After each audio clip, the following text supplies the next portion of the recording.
And although Lisa wasn't here last month, because she was on vacation visiting her two nieces, grandnieces, but she's going to actually do most of the presentation today. Lisa is probably the best project manager that you could have. She goes around to all projects, make sure that everything is going according to plan, and just make sure that the contractor's doing exactly what they're supposed to be doing in the properties that we're working on.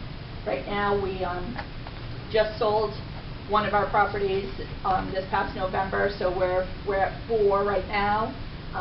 Addie and I are going to look at a few, and actually Dan and I are working on a couple right now too. So there are always things in the pipeline, and when you get those in the pipeline, you're going to make sure that you're ready to roll. And Lisa's my go-to person when that is ready to roll. So we're going to start with how to hire a contractor. So now, how many people were at last month's meeting? Oh, the people that missed it was an awesome one. It was. I put up pictures, and you guys had to do the scope. You had to put it together. And I'll tell you what, Bernadette, I don't know if you want to do it another time, but I really think that it might be good to do. She did, but I really think that it would be a good one to do. How many people got a little bit of information from last meeting? Please raise your hand. Because I'll tell you what, you guys were really awesome in like trying to pull it together and answering and asking questions and just trying to figure out, like, when you walk into a house, what the hell do you do now? And you guys were able to really kind of go, what does the roof look like? What is the, what does the siding look like? What does the kitchen look like? And you were able to really pull together all those numbers so you could get a feel for what that budget is going to be. So at this point, now we have a budget.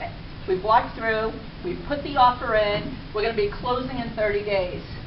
Holy crap, what do we do now? And this is where, usually this is where you kind of get cold feet, because you're like, okay, I got to find a contractor, I got to find a plumber, or an electrician, or this. Let me just tell you something. For us, the best thing for us to do is find a GC, so that they can find the electrician, and they can find the plumber, and they can find everything. If you have a part-time job, this is probably the best way to go about doing your first rehab, so that you can give all of that responsibility to somebody else and kind of take it off your own shoulders. At this point, Lisa and I don't necessarily always need to use a GC, because Lisa is my GC at this point. She knows everything. Besides having a license, she does it all. So, meaning I don't have a license. She does not have a license, but so for those of you that are just starting, I know that you got to have a job still. You got to support this business that you're about to move into. How many people still have jobs out there? Yeah. So it's really good to just think that you definitely need a GC. I know it's going to sound like, especially when they give you the numbers, that you'd be like, oh my goodness, there's my profit, it's going off to this GC. Get it under your belt. Be okay with making a few thousand, $5,000, $10,000 on your first rehab. Be okay with that, because you're going to learn a lot through that GC. The other key I would say here is make sure that if it's a listed property, so if it's not something that you've arranged as an off-market purchase, if it's a listed property, you want to make sure that your buying agent has let the selling agent know you'd like to get into it if it's vacant on numerous occasions, so you can walk through and do some of the things that we're talking about tonight. So that's an important thing to set expectations with, because we've had a few selling agents who were a little wiggly about letting us in multiple times with guys. And we worked it out. But if you can make that part of your conversation initially when you're talking with your realtor, to make sure you set expectations appropriately, especially if it's a vacant, it really does help. Yeah, and you can actually put it in as your contingency. Addie, did you put it in as one of our contingencies? What did you put in? You put something in there. One vacant, one that the agent was telling me that they put it on the lockbox to allow us to. Right. Because until the purchase and sale is signed, they don't like doing it. Yeah. Wiggly, yeah, is the best word I can use. But we've worked it out every time. We've never had anyone absolutely outright say no. So. And a lot of times, the seller's agent will be like, you know what, you can go in a couple of times, and then all of a sudden you got to bring in like 5 general contractors at the same time, which I have done too, and I'll tell you why it's kind of good to do that. All right, so you're heading out. Just let me tell. Are you talking about that? I don't Nope, think you are. I'm not. So you're heading out to you got your scope together. So everything that we did the last month, you got your scope together. You put it together. You're bringing in all these GCs, and they see each other, so they know that they have competition. You weren't kidding them when you said, I'm taking a lot of bids, and you'll choose the best one. So it is good to actually have maybe just one day or 2 days that you bring people in for 1 hour or 2 hours. And if they're not comfortable, which you will encounter, there will be people that will be like, why is he here? Because he's bidding on the same job you are. Then you know what? I don't really want to do business with that person, because if they don't want to compete for the business, they might not be the right person to fit your business model. If they're not willing to compete, why do you want to do business with them? So that was really an eye-opening for me when we did this several times, and one of them was like, you know, the other two guys were like, hey, can I have that measurement that you just took? You know, and the one guy was like, why are they here? And then another one said, actually, another 2 that came through, one of them was like, oh, one of them was talking to me or Lisa, I can't remember, came up with a really good idea of the formation of the kitchen, and the other GC said, oh, can I bid on that? And he was writing down like, I'm going to do it that way, you know. So they actually do get ideas from each other. But Lisa's right, you know, sometimes they're upset, they'll just walk out. Who cares, you know, let them walk. But all right, I'm sorry. Yeah, I'm just trying to get us back on I track. talk a lot. We only have 20 minutes. I know. So where do you find a good GC? I'm kind of giving big clues here. Do you know why I'm telling you to go to these places? Why would I say like Lowe's or Home Depot? Contractors shop there. Work like, there. what's that? They may work there part-time. They may even Oh, work that there. window guy we talked to, yeah. The ones that do work there may have ideas of who you could call. I had talked to a kitchen guy about an electrician one time. You know, I was in there just looking at kitchens, and he said, you know, what do you do, blah, blah, blah. I think I got 2 cards from that guy. So that's we weren't supposed to tell anybody. That was the best part. He was like, I'm really not supposed to tell you this, but call this guy. Seriously, and it was so awesome. So the other thing is, how many people go to like Starbucks or Dunkin' Donuts at 6:30 in the morning? Who are the people there at that time? Seriously. Because the people with ties and suits don't want to get out of their car. They're going through the drive-thru. So go in to Dunkin' Donuts. Seriously, you will meet tons of people. I met a general contractor in Dunkin' Donuts. I saw him there. I just went in, just started talking to him, telling him what we did, and I got his card. So these are all the unique places. Definitely start with your friends and family. You definitely want that background of, hey, they did well, or don't hire them. There was, for my own house, I actually was going to be hiring somebody. I talked to a friend, and she's like, do not hire him. The other thing, building inspectors, they will not tell you, like the town that you're in, they won't tell you who to go to, but what you can do is ask, you know, who has pulled the most permits in this town. So then you kind of have an idea of, like, who are the good people, number one. For that particular reason, it's also good because they probably are already in with the town. As Dan can tell you, you've got to be in with the town with building permit or inspectors. But yeah, we actually had a sewer engineer that said, he's like, don't call them and ask them who you should call. He said, ask them who are the top 3 contractors in whatever subcontract or contracting business that you're doing that have pulled the most permits in that town. Because A, that means they have a good working relationship with the town.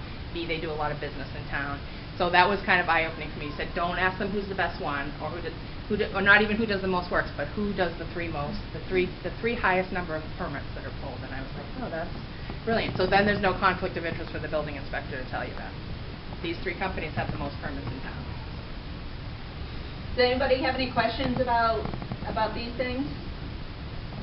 Yeah. Municipalities, easy going with giving out that info too, if you just ask them for like the As long as you don't ask them specifically for names, and you ask it, the other would come in the back door and just say how many permits, give me the names of the people that have pulled the most permits. In town. In town. And that's public record, right? Because you can go looking at permits, so.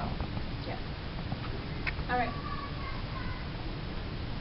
All right, so my favorite part, not the really big legal pad in front of me, because when you're first starting out, you don't have a stable of people that you can go to, and that's what we initially went through. So I had a big, giant, literally, legal pad of names that I had done all kinds of research. So all those things that Peg talked about, whether it's knocking on doors, whether it's knocking on trucks as the guys are drinking their coffee at Dunkin' Donuts, whether it's talking to people in Home Depot, whether it's talking to people in Lowe's. I've also used and searched on both Better Business Bureau and Yelp. How many of you have looked at Yelp? You know what that is? So Yelp.com, YELP.com.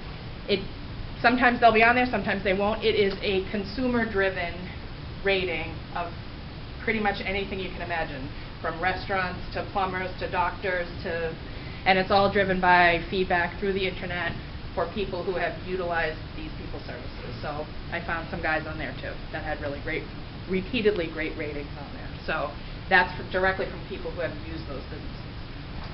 So when you do that, you then have to decide, okay, now I have this list of 10 guys, who am I going to call? So when you do, you start calling them, you ask them some questions. Do you take on projects of our size, or are they out there building commercial giant buildings? And they're like, no, you single family people, I don't want anything to do with you. Will they provide us with references? Why do you think that's important? It's January, isn't it? It's January, we're in a new place. Bernadette, why'd you switch? Why would you want to look at references? Anyone? Check out past work. You got to check out the past work. It's Right. really important to have something, because you know what? The guy can come up to you, or girl can come up to you and say, I have done like incredible work in this, and show you these pictures, and are you going to know that those are really their pictures? And so it's really good to actually call these people up and make sure that they are saying good things about And if they're them. not willing to provide that, obviously the big red pen comes out and you mark them off the list. So both previous clients and previous trade references. So we had to get oil the last minute for a property the other day, and I had to find a new oil company, and that's exactly what was on their application. Who are your trade references? So that's a normal question in the course of business. And then how many projects can they handle? This says how many would they have going at the same time, what can they handle, what do they have going right now? They might tell you they can handle 4, and they're like, I have 3 and another one coming up, and you're like, that might be capacity. We might need to move on from there. So then based on that, you really can, you get a strong feel for who's done those kind of interviews over the phone. Anybody in the room? So you get a feel for who you're talking to pretty quickly, right? Whether they're articulate, whether they can answer your questions, whether they're like, you get dead silence when you ask a question. You don't want the dead silence, right? Because that's kind of important to have a good open dialogue with your contractor.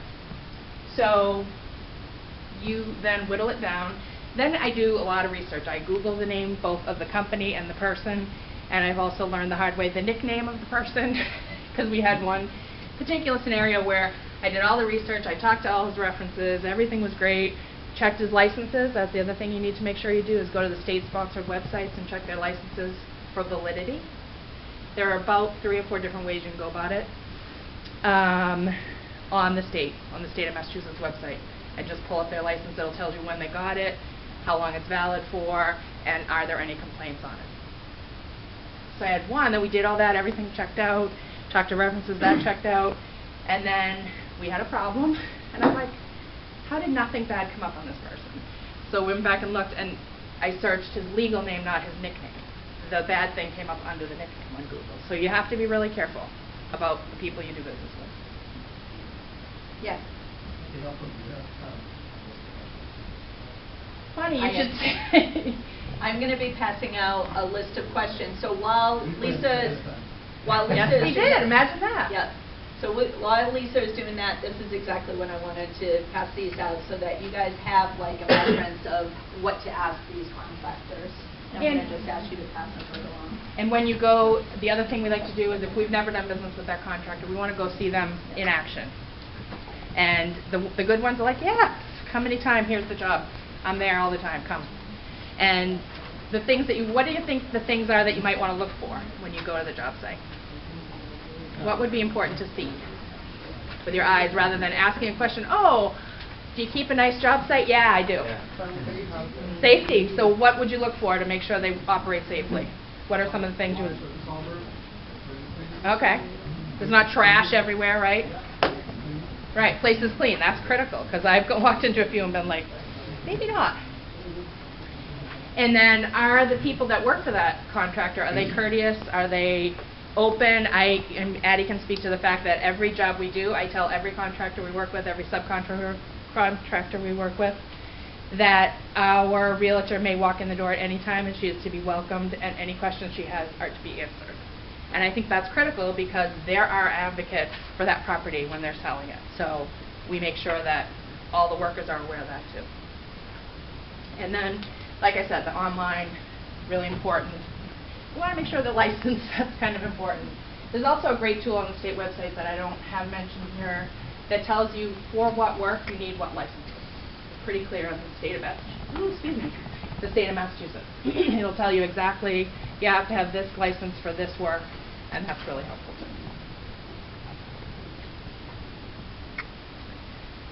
So Peg walked you all through a scope last month that I missed. Scopes are really important in terms of you're comparing apples to apples with every contractor. When you walk through with them, I typically send them the scope a couple days ahead of time. Sometimes they read it, sometimes they don't. So when you get there, they're like, what, huh, what? Oh, I sent you the scope 3 days ago. Oh, I didn't have a chance to read it. So I also bring copies with me when I go through and I'm meeting these guys, even though I've emailed them to them. Because in my next life, I'm going to teach contractors how to use computers. I keep telling Peg that. I'm like, I'm going to have my own little class about how to use computers. So I make sure I have that. And then to compare, you have to make sure that you're getting a good breakdown. Are they willing to share with you costs of materials, costs of labor, what they're looking to make on the job? You think that's important? I need a drink of water. Keep losing my voice. Why do you think that's important? To know what they're going to make. Why is that important to us? Overcharge you. Yeah, so they don't overcharge us, right? So that's really critical. So Peg on here, the typical profit margin is 10 to 20%. Most of the guys we work with look for 10%. I've had some guys cut it to 8 to try and get our business. Thank you. Because you want to make sure also the contractor you're working with is comfortable with the business model of a little bit of a price reduction for repeat work. And we emphasize that to every contractor we talk to. Do you want to have consistent business, or do you want to make a lot of money on one job and never see us again? Because that's the choice you make.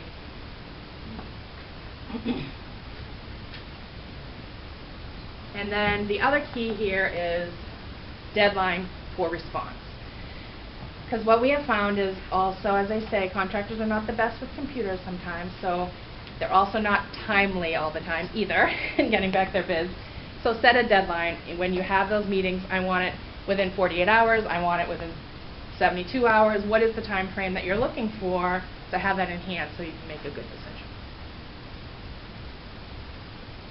Does anyone have any questions on this Go one? ahead. So if you're going, say you're doing a scope and it's, I don't know, it's like a 3-2 single family, and you're going to do pretty much at least the gut of the kitchen and bathroom, how much time should you give them to respond? So Ed is asking, the people have come in and they're looking at a 3-2. How much time should we give them to actually come up with the bid? And really it depends upon so many variables. I wish I could say a flat number. The other key is when you're hiring a GC, they want their subs to look at it. So I usually try to accommodate that as well, which is where we come into multiple visits to the property. So usually from the time that they walk through and they get their subs through, I usually give them like 48 hours.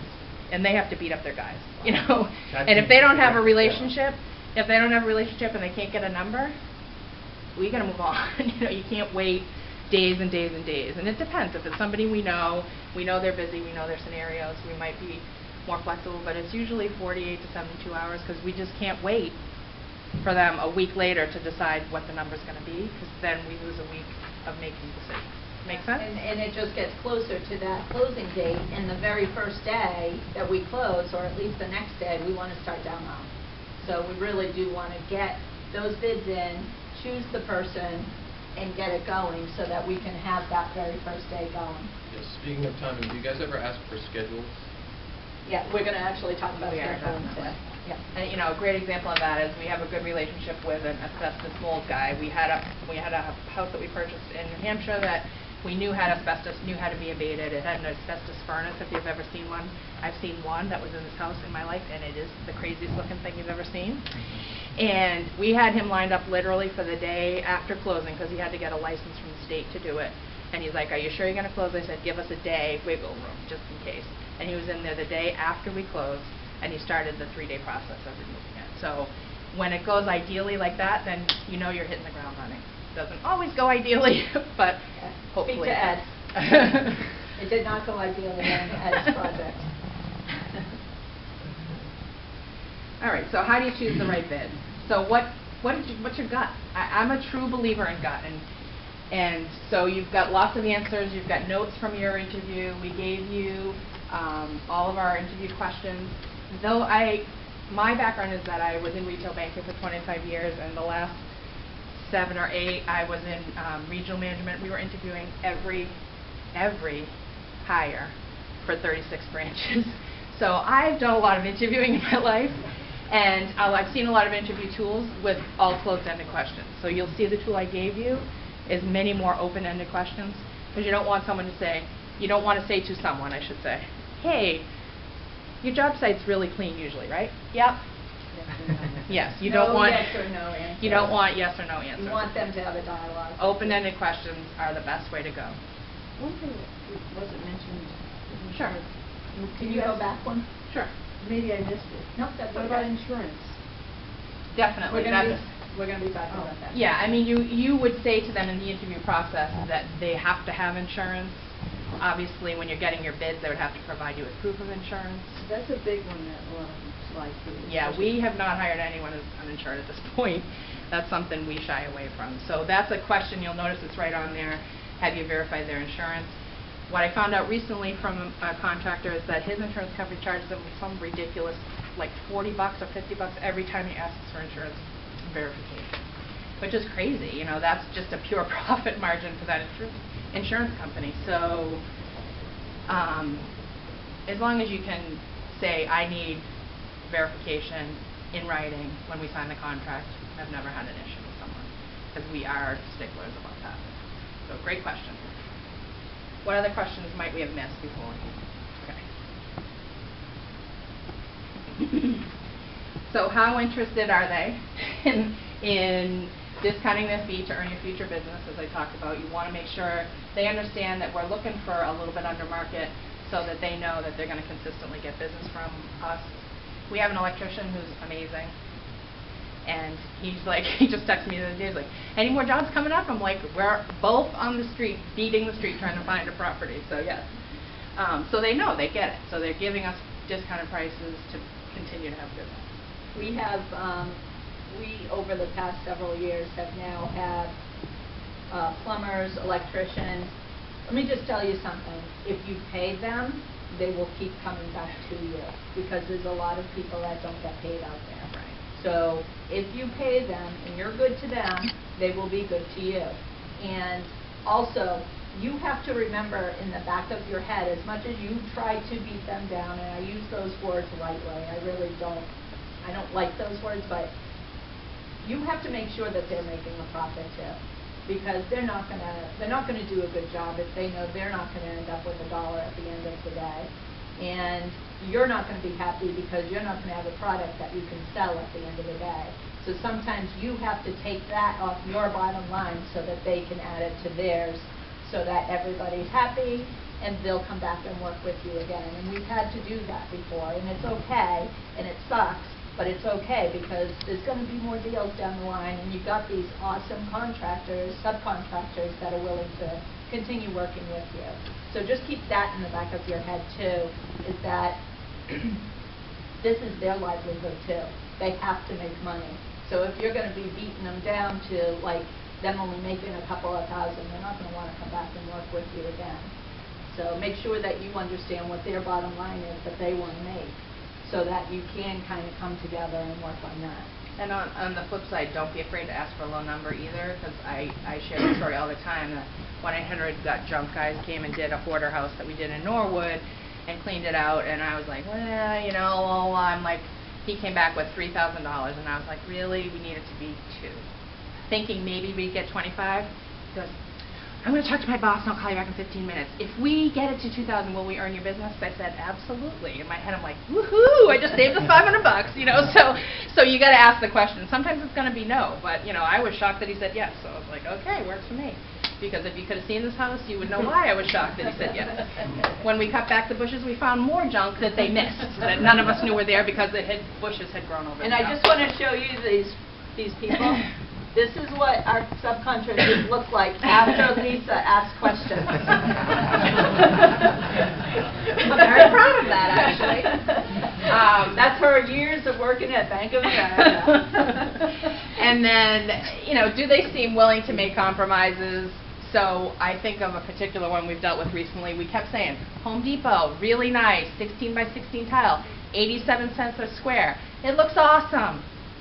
Yeah. He was like looking at me like I had 3 heads. And so, you know, rather than their pet supplier, because they have some relationship with some guy who they get a good deal with, but we aren't really seeking benefit of that. So, you know, we have stuff that looks beautiful, but we bought it at Home Depot. It's okay. It's okay. I know. We're not going to live there. So you got to make sure they're comfortable with that, because if they're not, that's not the person you want to work with. This Victorian, which I know that all of you know about our Victorian, which by the way is under contract. Woohoo! We had new guys. These guys we have never worked with before, our contractors, because it's kind of a new area for us. We've always done Massachusetts, and you know, pull our subs up to do Manchester, New Hampshire. They were like, no, put a gun to my head. No thanks. Yeah. So these guys that had never worked with us, even though Lisa went through that process, were like, really, for this house you're going to put in subway tile from Lowe's? And I'm like, amazing. Yeah, it's the same as subway tile that you get for a lot more. And truly it looks amazing. And let me just give you a little asterisk on this house. We were just nominated for renovation and restoration of the year in Manchester, New Hampshire. So just know that. And we are, you know, they're meeting actually tonight about this. We're about to find out if we got restoration of the year. Who would have known? I mean, we went in there, we wanted to keep the quality in the craftsmanship of the house, but truly, we put in $149 vanities, you know? I mean, seriously. So I know that I met another contractor that does exactly what we do. Man, Addie, you were with us when we were at the Gloucester house, and he's like, I put in, what's the appliances that he, Bosch. I put in Bosch appliances and all of my stuff. I'm like, really? He goes, what do you do? I said, we go online and look for the deal package. We go to Best Buy, Home Depot, you know, Sears, whoever's having the best, you know, every weekend there's a deal going on. Even though they say this is the weekend. President's Weekend, Do it now, big appliance sale. But seriously, just so you know, it is okay to go to Home Depot and buy a $210 tub and do a surround around it. It really looks okay. So just know that. I'm sorry. That's okay. And if your contractor doesn't feel that way, it's a tough fight. So just beware. And did they, when you did the walkthrough, did they provide you with suggestions to save you money? That's always what I look for from my guys, because I can look at it, but another set of eyes that's in the business, that's done this for a long period of time, like, well, why don't you do this? That Victorian's another great example. We were like ripping our hair about what to do in the basement after they tore out all the asbestos, and there was all these weird little catacomby rooms, and the contractor looked at us both and was like, why don't we just tear it all out? And we were like, why don't we? That's a really good idea. Because you're 3,200 square feet above. Why do we? And I was like, well, yeah. The two of us are like, ding, like dawns over marble heads. So, you know, are they someone who's going to look at it with a critical eye too and say, really, you don't need to spend that money. Why don't you save the money by doing this? And did they bring the subs to the project to review? Because I've had that happen too, where they give you a number, but their subs have never looked at it. So then it's like, well, nope, you gave me a number. Live with it. So that is really critical. I would want any of GC that I hire from this point forward, and we've done that for about 2 years now, making sure they're coming through with their subs to get a good price. And then you have to be a little careful of, are they only using subs with whom they've had an existing relationship? Because sometimes then it's a little cozy, and you got to worry about price that way too. So we've had some guys that are like, I don't care who you bring in. Other guys are like, well, I have my guy, and well, we have our guy too, and we'd rather him do the work. So exactly. We have our guy that's going to come in $2,000 cheaper. And we know the quality of his work. So find a way to work with him. And big thing, who asked about schedule, can they start and finish on your timetable? So what do they have on their template right now? You know, what are they working on? When can they be available? Not 3 weeks down the road, not 3 weeks after you close, not, well, I can start in 6 weeks. I'm like, no thanks. We had one guy that came, looked at the project, yeah, I'm really interested. Well, when can you start? 6 weeks from now. I'm like, thanks. We close in 2 weeks. Came off the list pretty quick. So can they start and finish on your timetable? And then depending obviously on the complexity of the project, you decide what does your end timetable look like, 6 weeks, 8 weeks, that kind of thing. And of course, price. Sorry, well, one thing I just wanted to Absolutely. ask, that was, I was told, and I think it's a great idea, you probably already do it, is you put that timetable in a contract. It's in the contract, And they're yeah. fined if they go over it. But this is really before you get to the contract. This is really when you're screening people Making and sure that making sure you make the right choice for your person. So this is what our timetable is going to be. A, are you ready to start on the day we need you to start? And B, will you be done on the day we need you to be finished? Because some of them have said, oh yeah, I really want the job, and they come in with a competitive price, but they're like, I'll start in 2 months. And you're like, no you won't. Because I need someone who won't start in 2 months, but 2 weeks.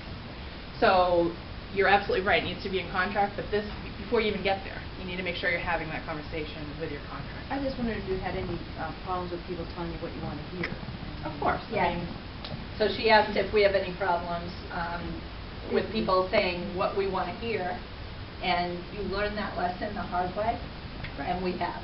We've definitely learned it the hard way, and we're still going to be hitting and running up against that. There's no, Right. I mean, if you trust a guy, you got a contract going, blah, blah, blah, and, you know, sometimes they just kind of blow smoke. That's the word. Blow smoke. It wasn't the word I was going to But trying to be good. So they will blow smoke, and that's human nature, right? So that's where you kind of have to look at all these other questions and do you use your radar, use your gut. That's what I mean. I'm a firm believer in gut. After 25 years in retail banking, you can tell when somebody's lying to you, you know, about their poor kid home who can't be diapered because you charge them an overdraft fee, versus the person who really has issues that needs help, you know. So it's really about, you got to use your radar too. It's really important. And obviously price is critical, so the numbers that they provided to you work within your budget. If they don't, see you later. If they do, and you have a couple that are close, then you have to decide all these other deciding factors. What jobs do they have? Are you concerned about them being able to start when they say they can start? And that kind of thing. Are you looking to mitigate change orders? Mitigate change orders is critical, and that goes back to making sure you have a really clear scope of work. That's where I've had to remind contractors of what it says on the scope of work that they agreed to. The other thing that I've done with scopes to avoid that is actually walk room by room with the person with the scope in hand, have them initial the pages to say they understand what the work is. So there's no miscommunication later. So the biggest thing that you're going to find out if you're just starting out is you need that scope of work and you need that contract. And don't forget them. When you're doing your scope, make it as specific as possible. I forgot to put nuts and bolts for the faucet for the shower up at our Manchester, New Hampshire house. I forgot to put it in the scope, and he charged me $100 for it. And I'm like, really? I have you putting in a faucet. Does that not include nuts and bolts? You know, and seriously, you have to be that specific when you're going through this with them. And that change order, is extremely important, that they know that they cannot move forward with anything until they have something in writing to you and you agreeing to it via email or a handwritten note, some kind of initial or something. Really important, because people will take advantage of you and just start doing work and then say, oh, by the way, I did this. So just be aware of that, really important stuff. And there is, you know, on the flip side, in terms of timetable, there is stuff that's going to put you off, right, in terms of extras that you know you have to take care of. Hot water heater dies, you know, leaks in the basement, had that happen in our Tewksbury project. And we found asbestos in an attic in a cave that we did in Woburn last year. So, you know, we tell the contractors when they sign the contract that says they have to be done by that date, or they'll be charged $100 a day after that they're not done, that if it's beyond their control, we're not going to start hitting them with a fee. We get that, you know. And I always use that Woburn example as the one, because they literally had to, like, shut down everything in the house, get the asbestos out of the attic, and then we could start up the renovation again. So you have to make sure that they understand we're going to be reasonable, but something like that, we're not going to say, okay, it was 4 days, they had to take the asbestos out, we're charging you $400, because that's completely unreasonable, and you're going to lose that good contractor after all. So just going back to that too, with the end and the $100, and Bernadette, I know we're going way over, but with that $100, you have to keep in mind that most of you are going to use hard money or private lending. It's very expensive to use it. What I usually think in the back of my head is every $100,000 you're borrowing is $1,000 a month. So think about it that way. So for the house in Manchester, New Hampshire, I kept going, oh my goodness, it's $3,000 a month, and we were a month and a half over on that one, and it killed us. You know, I can't stand being over. And that's why, once again, it's so important to have that end date with the contractor so that they know specifically they will be charged a certain amount of money per day, unless it gets done or unless there's some kind of weird thing that happened. So what was their ratio for every 1,000 or 100,000? For every 100,000 you borrow, it's $1,000 out of your pocket every month. So for every 100,000, it's $1,000, and that's all holding costs. That's paying that points and interest. That's paying insurance is very expensive. You're going to find that out for a rehabber. It's not like when you own a house and it costs whatever, $500 to $1,000 a year. It's very expensive to hold a rehab, and you have to have it covering for your private lenders. You want to make sure that they are going to be covered if there was a fire, if there was a flood, if anything is going to happen, because you don't want to be paying out because the insurance company decided, or you skimped on that insurance, you decided not to put in as much as you really should have put in. So just be aware of that. So schedules, I'm going to just go over this very quickly. We basically did that, but make sure that you have your schedules down and on paper. They initial everything. They know exactly the scoop. They know what they're supposed to do, when they're supposed to begin, when they're supposed to end, and you know all of the things as far as in the schedule, change orders and everything that needs to be done too. You were going to talk about contracts? Yeah, I'm gonna do this very quickly because we've already done this, but this is where we do our checking out everything. You know, you've now hired somebody, you're going to move forward. Get that contract together. It is very specific. You want the payment schedule. You want their insurance policy in your portfolio, whether it's a copy or whatever. Workers' comp, start date, projected end date. All those specific materials. Make sure you get those nuts and bolts in there. Requirement of lien releases. This is the other thing. You don't want to finish a project you paid out. You paid them, they walked away, they know you're selling it for a certain amount of profit because they probably did some research and know what you bought it for. All of a sudden they're going to throw a lien on that house. You know, so the biggest thing is, even though you paid out, you got to prove it all, you got to go to court, you don't want to get there. So before that last payment goes out, have them sign a lien release. I will not even pay that last check until that lien release is signed. Really important. And that's about it. Does anyone have any questions? And I'm really sorry, Bernadette. Do you have a template contract that